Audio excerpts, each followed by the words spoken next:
বৃষ্টিতে ক্ষতিগ্রস্ত উত্তরবঙ্গের পরিস্থিতি খতিয়ে দেখতে প্রায় প্রত্যেকেই যাচ্ছেন। আর গতকাল থেকেই সেখানে রয়েছেন মুখ্যমন্ত্রী মমতা বন্দ্যোপাধ্যায়। গতকাল জলপাইগুড়ির সমস্ত পরিস্থিতি ঘুরে দেখেন, আহত নিহত তাদের পরিবারের সঙ্গে কথা বলেন এবং এরপর আজ আলিপুরদুয়ারে পৌঁছে গিয়েছিলেন মুখ্যমন্ত্রী। সেখান থেকে ইতিমধ্যে চালসায় ফিরে এসেছেন।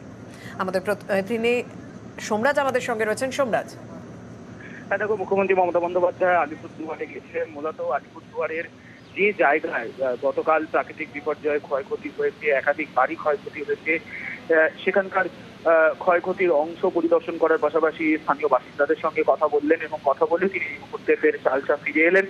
আজ রাতে মুখ্যমন্ত্রী মমতা বন্দ্যোপাধ্যায় চালসাতেই থাকবেন।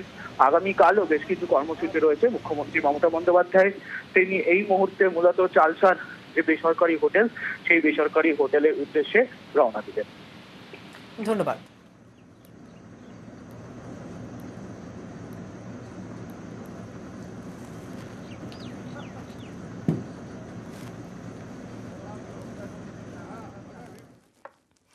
একটি গুরুত্বপূর্ণ খবর